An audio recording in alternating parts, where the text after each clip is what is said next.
Hi, this is Sheila, and I want to introduce you all to Adhikari.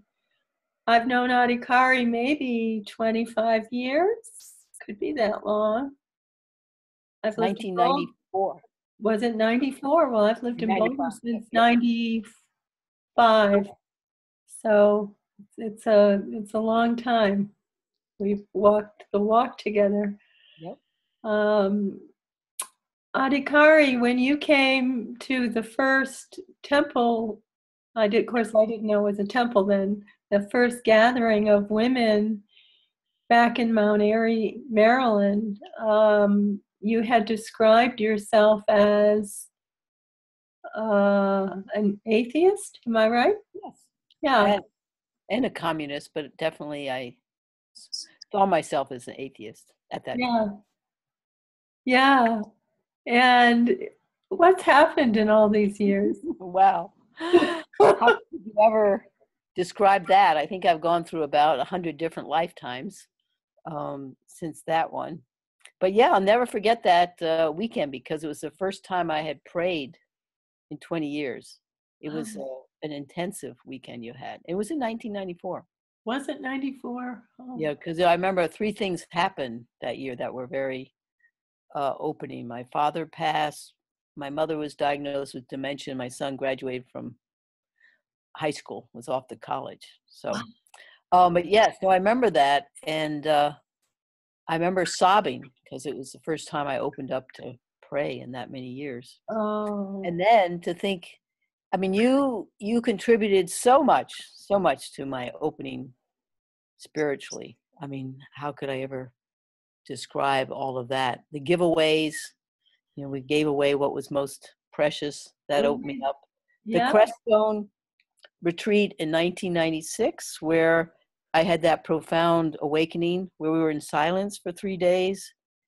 And then we went around, looked at each other, and I looked into, I can't even remember her name. I didn't even know her. And it was so clear she was divine. I didn't really know words to it. And, but I couldn't look her in the eyes, couldn't look at her because it was like Abraham, from the Bible. I had so much shame. And that's when you said, at the beginning of the retreat, you asked us what we wanted. And I said, I realized I'd been looking for a partner, but I realized all I really wanted was God. And you said at that point, anybody who all they want is God and is willing to go all the way is Adhikara. So it was at the end of that retreat that I took on the name Adhikara. Then Shantimai, my guru, changed it to Adhikari. That's a word itself. Correct. But anyway, after all these years, then yes, I don't know. I kept opening. And in 2002, it was clear I was to be a Swami, which means being married to God. So I never made that connection. I have goosebumps. That's what my wish was in your retreat. All I really want is God. And I took on that life, and I've been living that life since. I don't identify as that because I think we don't know really who we are. I best to let go of all identifications. So, but that is the life I live. Yeah. And I'm really Pure happy devotion. with that. Yeah. Beautiful devotion. Yeah. And you continued through the temple years, many years. Yeah, I did. I did. That was wonderful. What I wanted to share at the beginning, I thought you always said, every experience is a gift. Every experience, every moment is a gift and opportunity for self-realization. So that's an ongoing experience for me. And I noticed this morning I was resistant because I was quite tired. And I noticed when we resist stuff, it just doesn't work. My thoughts, I don't like to be tired. So I lay down, I don't know, it was an hour before we were supposed to have the interview. And I samyama'd my body and my tiredness. It's a little more challenging. Tiredness kind of covers the whole body. I'll give another wonderful example in August. But So I did. I let go of all ideas of tiredness. I'm from the moon. Remember you told us, like, pretend we're coming from the moon and we don't know anything? Maybe you don't remember that. So I'm from the moon. I don't know what tiredness is. I don't know what discomfort is. So I let go of all the ideas of that. And then I let go of the idea of the body. And when that happens, it's just so miraculous, because then the sense of me witnessing the body goes. And I realize, once again, I'm just this great, unknowable emptiness, totality, appearing as body, appearing as Adhikari. So it was so wonderful. And I was totally refreshed, all ready for the interview. But I had a more profound example of this, because I think it's even more challenging when you're in pain. You used to tell us that you would love to have a migraine headache because it gave you, or maybe it was a tooth thing, pain from a tooth, because it gave you the opportunity to Samyama, just directly experience it, and you'd be in bliss. So when I came back from Terre de Sacha, that's Shantimai's sanctuary in France, in August, I was allergic to something. I think now is bell peppers. And I got a pink eye, that my left eye totally closed. I couldn't open it. And then one evening I realized, oh gosh, I got pink eye now in my right eye too. So I just lay in my bed, I surrendered. And there again, I samyama it. I let go of any idea of pain, discomfort. And then the whole idea of the eye went. So then the whole idea of Adhikari went. And I was just there again, experiencing the totality of everything. It was so profound. It was such a gift that the next day, everywhere I looked, it was clear everything was total. I have that realization. I don't live in it every moment. But anyway, that's the beauty of Samyama. Yeah. Yeah. You can Samyama anything. And I think as I was laying in my bed, then later I had to get up to go cook something. I thought, how incredibly valuable it is as our bodies get older too, because they're going to experience more challenge. So to be able to samyama anything you're experiencing in the body and realize really who you are is way beyond the body, and appearing as a body is such a gift. It's really realizing that there's no duality.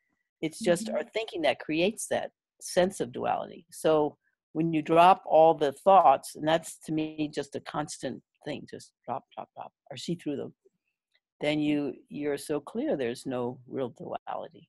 And I was listening to something that Shantimai was saying the other day, and someone asked her, it's my favorite interview, they asked her, what would you offer the world? What advice would you offer? And I was really touched. I haven't heard her say this in a long time. We have to get beyond the idea of me and other. That's the whole root problem in the world. Yeah. We see others as others, and there really is no other. Yes. So really going beyond that, which is really going beyond duality and seeing everybody as yourself. I think that's always been, well, not always been, but since I first met you, one of my deepest prayers, that I would see everybody as myself. No separation. Yeah. No separation. So beautiful. Yeah. So beautiful. You're speaking about Samyama. There may not be people here. There may be people listening who don't know what it is. I have a lot written on my website, but do you want to say how it is for you and how you work with it? Okay. Well, at the simplest level, I think it's direct experience. Yeah. It's letting go of any thought or idea of whatever you're seeing, experiencing. And then you see everything as it truly is, beyond all ideas. I think it comes, you taught us, it comes from the Patanjali Yoga Sutras, which has those three aspects where you concentrate. There's the dharana, dhyana, and samadhi. So dharana is when you're concentrating, like you're concentrating on an object, like I was concentrating on my body today, or you're concentrating on your breath, but it's intermittent. It's not really steady. You're off, you go off and you're thinking to other things and come back. And the meditation is when it's really a very steady flow. Mm-hmm. And You there's know, an expanded consciousness yeah, what that meant when you reach yeah, that point. yeah. Where And then it's a kind of, to me, it's a fine line then to the samadhi where you're realizing there's just union. There's never been any separation. I don't really like the sentence "you achieve union" because there's always union. I think it's more like you realize the union that's always been there, that there's no separation. So that to me is the breakdown of what Samyama is. And then you applied it, of course, to particularly coming to your heart center. That's what was downloaded to me in Yeah. meditation. That's how, because I had no idea about the Patanjali Sutras when it came in. Yeah, right. I was just in a lot I of know. pain, and I was, willing to do it. And I meditated so regularly every single day before I started work. So it came in as a voice. Right. And it was helping me. So then I started sharing it with my clients and students, and then the next thing we know, we had the training school. yeah. I think it's called by so many different names. I mean, with Shantimai, we do that work, but she doesn't call it Samyama. She just calls it direct experience. But she did refer to that in the Patanjali Yoga Sutras. Yeah. So with your teaching, I used to learn, I mean, you taught us to focus on the heart center. So I lived that for a number of years. And I found that most helpful to dealing with feelings. Oh, yeah.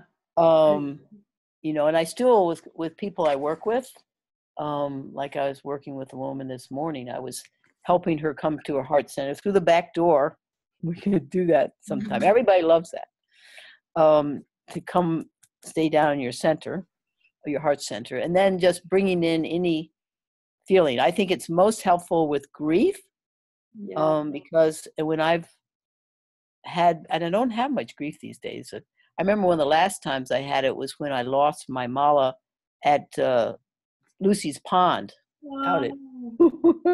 I went in swimming and I lost my mala, and I decided on the way home, okay, I'm just going to go to my heart and let it break. And it works like a charm. You just go to your heart and you let it break, and all the sadness dissolves. It's magical. I remember, but it's also good for anger, because I remember one day, I must have been 15 years ago, 20 years ago, I was angry, and the anger didn't want to come to my heart center, because it knew if it came to my heart center, it was go into grief and it go.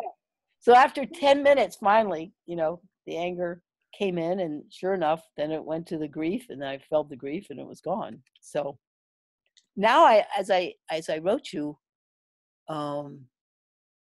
I focus more on my breath and my nose, just because it's a small point. But you said that doesn't make much difference. I'm already, in my heart. I just don't have much emotion. I mean, an emotion in the sense of, grief or, anger. And where I do is as I told you, I love to use the Tao 63rd song. So you feel the feelings. I feel the feelings if there's grief, and then I look at, well, what's the root thought behind it, which is absolutely amazing. And once I see the root thought, then it all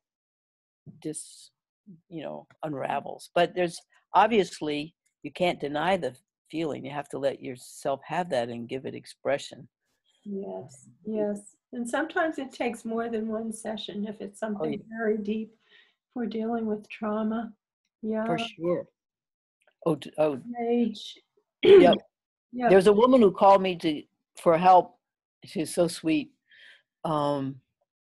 She just lost her only son, only child. And I said I'd be happy to work with her. But I told her what to do. Just keep going to your heart. She was a little worried because she's grieving so much. And I said, no, that's perfectly what you're supposed to do. Let yourself grieve and grieve and grieve until there's no more grief there. And it could take a long time. This is her only child. I think of, Nancy's story. So she was just so grateful for that. She said, okay, I don't need to come see you. That's fine. I'll just, I'll just, I'll just do that. And thanks for, telling me it's all normal and I can come to my heart and let my heart break. And if, months down the road, you're back from India or something, I want to come see you, I will. Yeah. So simple. Yeah. But the key was, I think with grief like that, there's going to be this story. But as you taught us, really, with a lot of things or, old pain, it's really key to let go of the story. That's the direct experience. That's the Samyama piece. Yeah. The We story have to that tell keeps the story before we can let go of the story. Yeah. And some people have never told their stories. Right. That's a very important piece of this. My card used to say, feel your story and let it go. Tell your story and let it go. I learned that actually. There was this wonderful book. I don't remember the name of it. But there was this African-American woman that had a whole history of lots of trauma. And she went to this woman who happened to be Caucasian, and she wanted to write a book. And it was she had to tell the story, and then it dissolved. And there is a book about it, but Lord knows I don't remember the name of the book. Mm-hmm. Yeah. Yeah. It's the everyday stories that cause us trouble. The ones that are going on in our minds when we're not even noticing that they're going on. Well, that's why I think the key is, for me, watching my breath and being really aware of my breath and my thoughts. Mm-hmm. And that's why I teach meditation a lot. And I love this sublime attitude meditation, which involves a japa about being aware of your thoughts. Being aware of your thoughts going through mind, but mind with a capital M, going through the infinite vastness you are. And amazingly, it helps not only silence the thoughts, but helps you be more aware of the thoughts so you can see through them, so you don't get caught in them.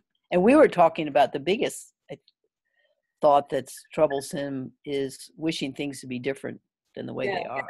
Yeah, well, that's at the bottom of everybody's sorrow. Yeah.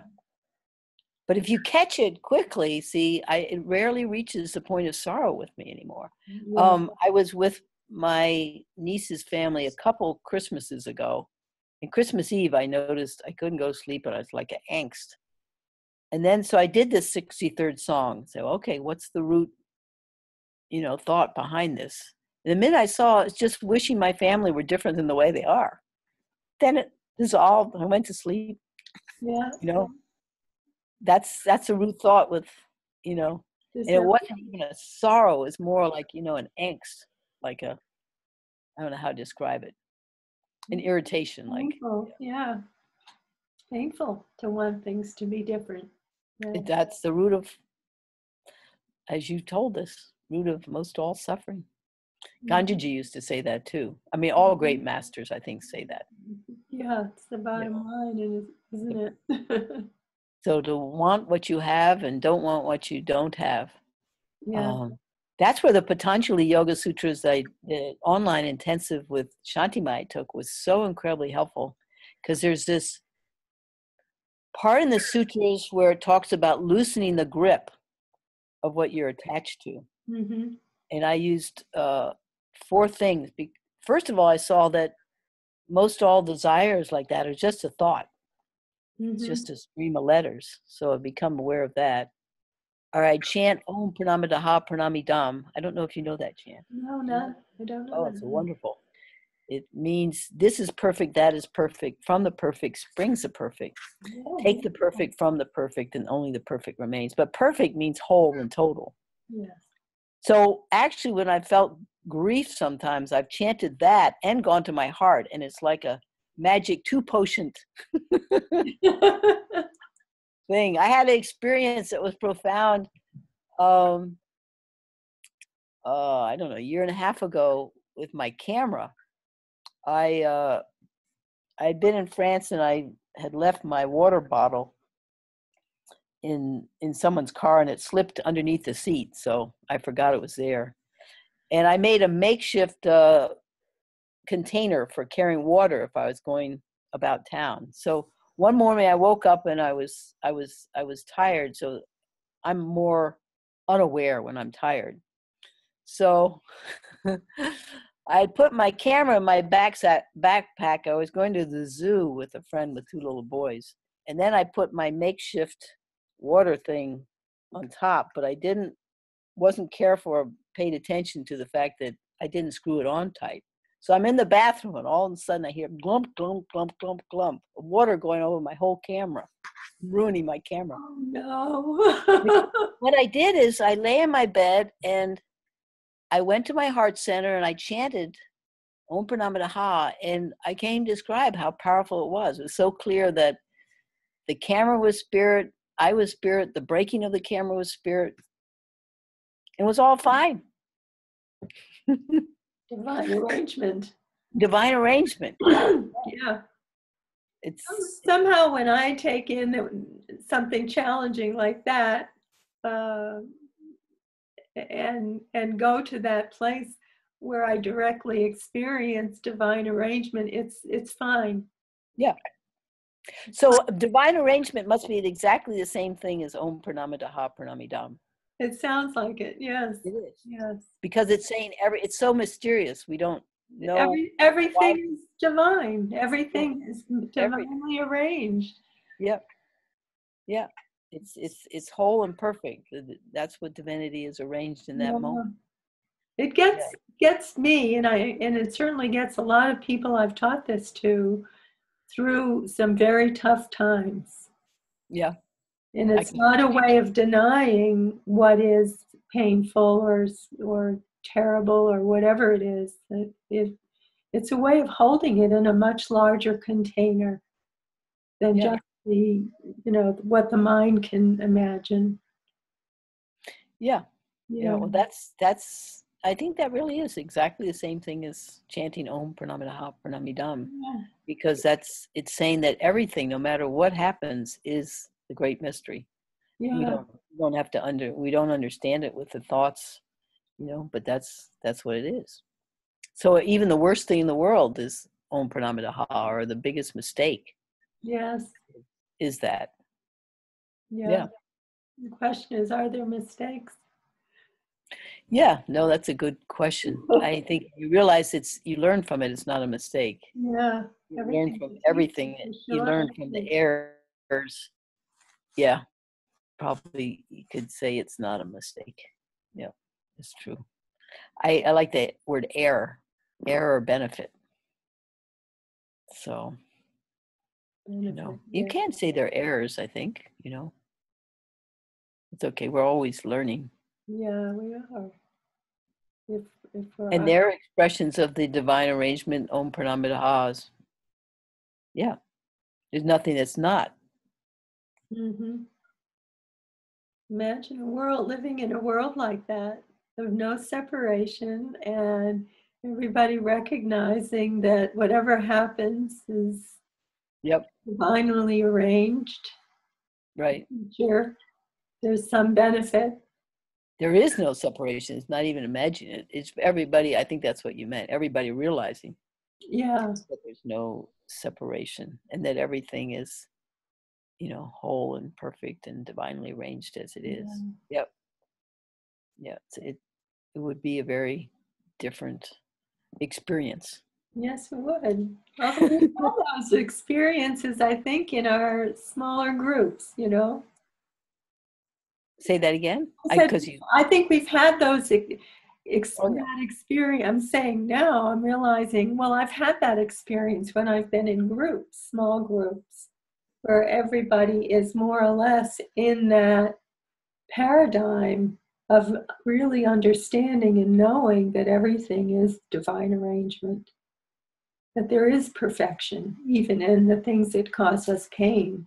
The things that break our hearts open are really in service to love. Right. We've all had to learn that.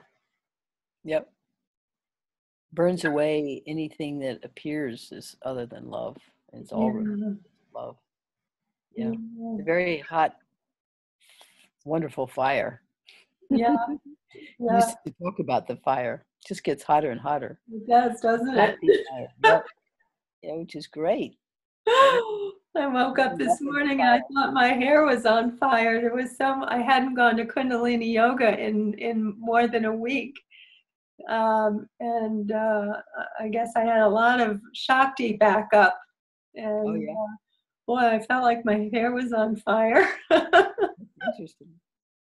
Yeah, Uh, that's cool. yeah. So you're seeing clients and you have a website. Do you want to say what the name of your website is? It's www.betheloveweare. Actually, sometimes I would almost prefer to change it, but somebody else has that website. It's to just be who we are. Yeah. Because I think love is still a word. I'm constantly just encouraging everybody, including myself, to just drop all the concepts, ideas, moment to moment. So love is really before the idea of love. So in some ways I'd rather not have that word in there, but it's there. So okay. Yeah, that's my website. And I most love to I do see people. I like to teach Samyama. I'm going to be teaching that this Thursday for an hour and a half. Oh, are you? Yeah. Yep. Direct experience to Anjali.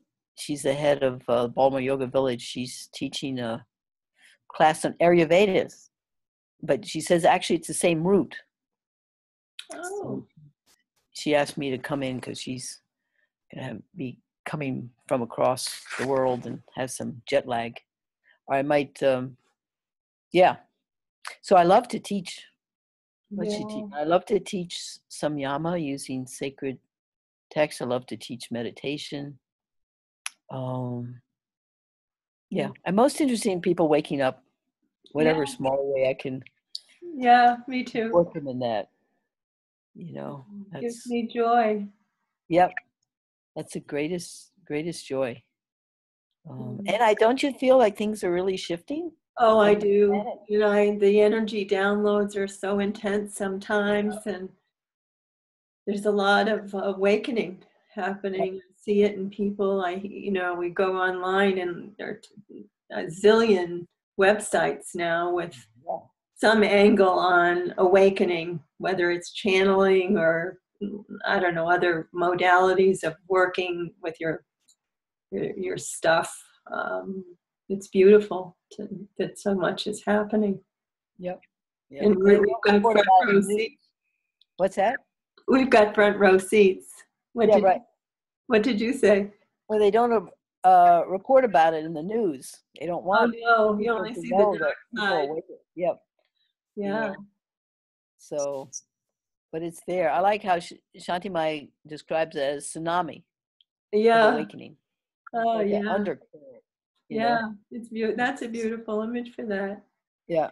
Um, yeah. Yeah. So it's exciting, very exciting. We're very blessed to be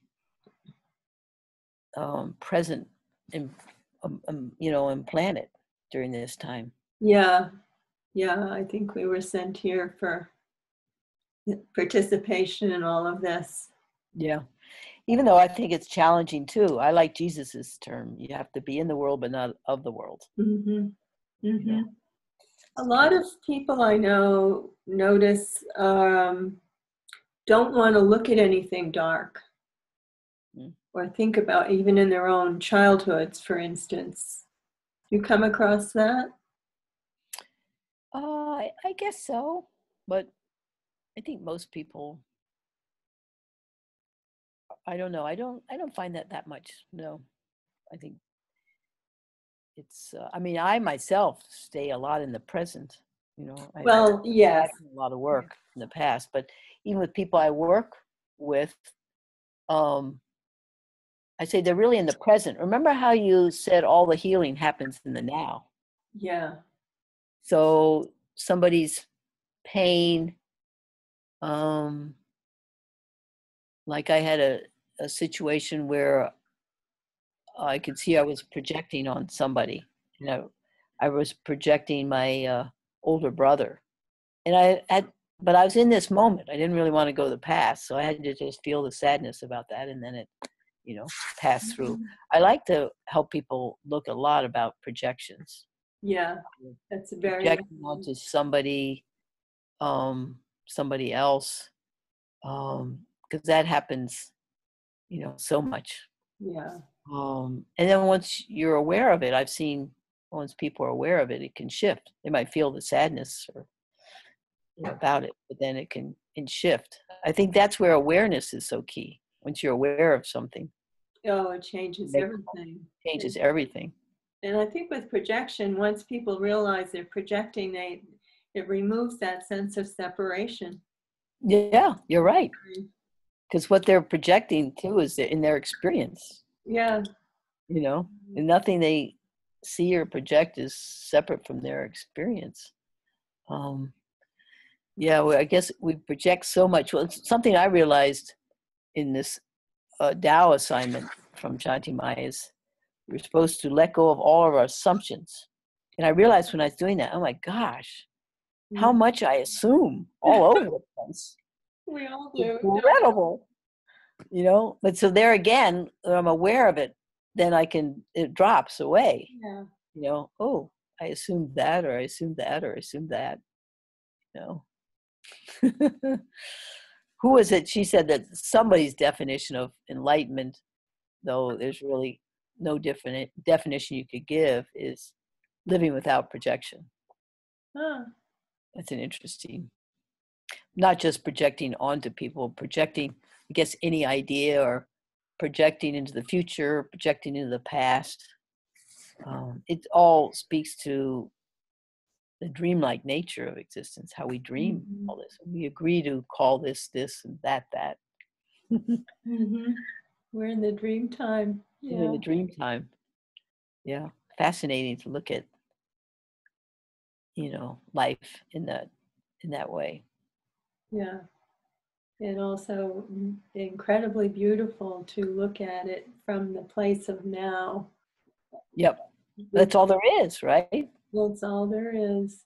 All there is. I like this guy, Wei Hu Wei. Have you ever heard of him? Yeah, I've read a little bit. Where he says, to live vertically. Yeah. Most of us live horizontally in our thoughts about the future or the past, but you have to live vertically in the now. I think in terms of alignment with, I call it love, but that brings me right into the now, present moment. Yep. When that's in place, sometimes it's a struggle if there's something big going on, but boy, to get into that place of alignment shifts everything. Yeah. Awareness isn't going all over the place anymore. It's very one-pointed. Right. Yeah, that's wonderful. Yeah. Yep. This is good. So good to be with you. It's great to be with you. So you're right next in the next room. You are, really. We're right next door. Right next door. Yeah. That's for sure. Is there anything else you'd like to share? Any particular? No, is there anything we talked about in the email that I've left out? I think we're talking about direct experience.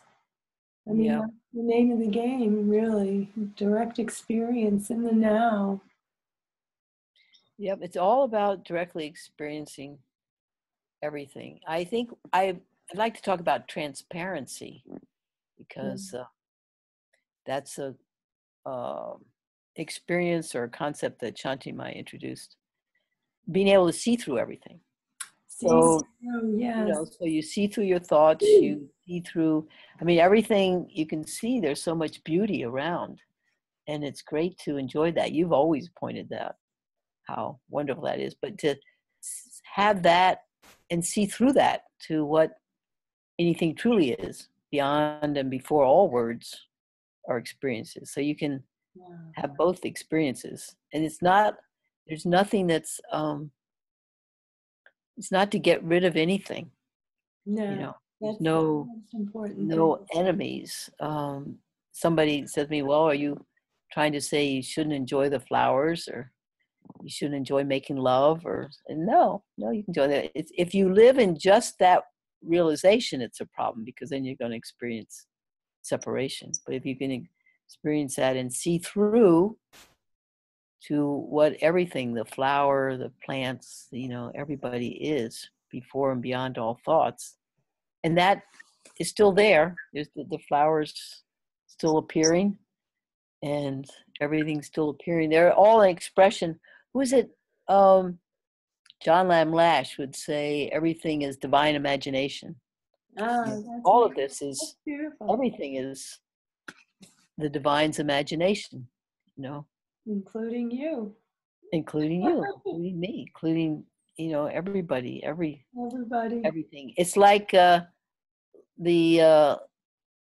in the Lankavatara Sutra, which we're using now in our Sacha gatherings, where we meditate and use a sacred text, says nothing is as it appears to be, nor is it otherwise.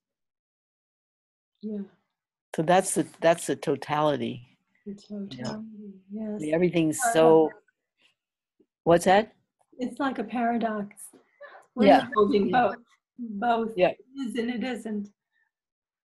And that's the totality. I used to kind of not get the totality thing, but everything is totally empty, and every experience is emptiness. So everything's total, Yeah. The emptiness that is full and the fullness that is. Yeah. So that's very beautiful. Really very delightful. Yeah.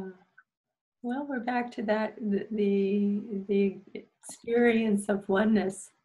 Yep. Recognizing, being able to directly experience the oneness of everything. Yep. Yeah. Very much. And yet, even the oneness, you go beyond the word oneness. I know, it's just a word. Just a word. And I like how the Tao says, the Tao that can be told is not the eternal Tao. So if you say one, you're already almost naming it something. Yeah. You've named it something, and it can be one attached to the one. So it's all. The best, the safest, or I don't know if the safest, best is just to let all the ideas go and see through all the thoughts. And be silent. Yeah. Be silent. Yeah. And spacious.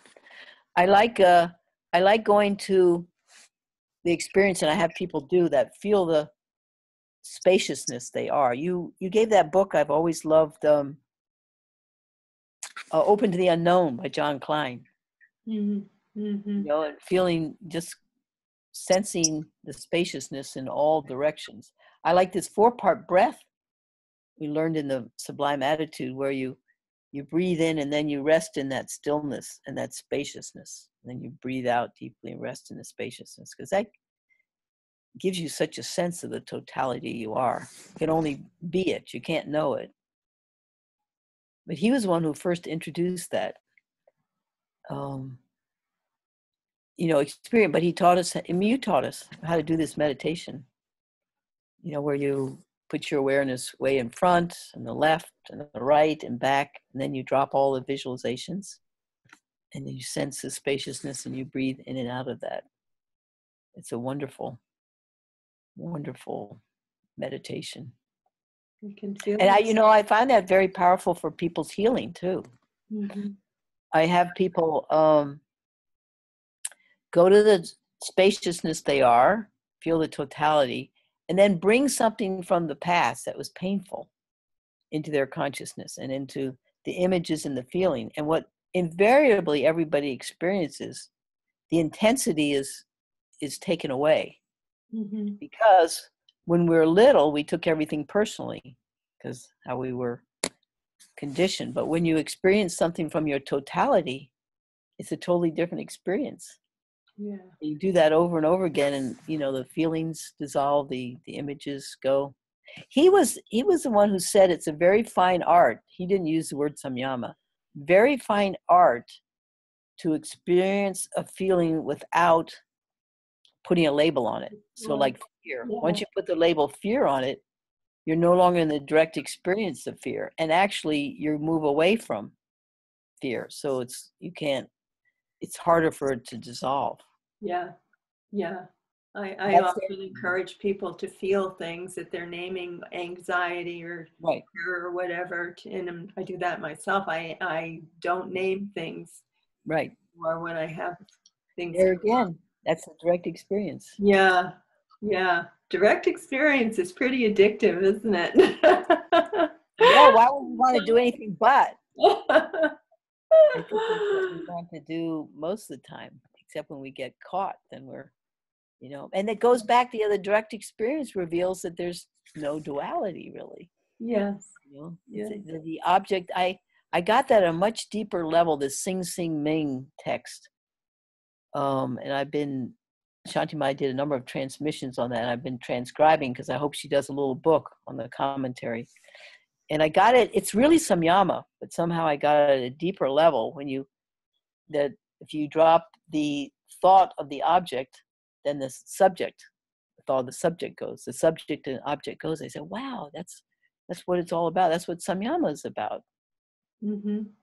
There's really no object or subject. That's where we get that sense of duality, is the names and the labels we put on things. So it's a great practice to go around not knowing. Remember, you would encourage us to do that? Yeah, I love that. I do that a lot now too, not knowing, just I go around experience not knowing anything. have fallen in love with not knowing. Yeah. Yep. Just keep opening to not knowing. Yeah.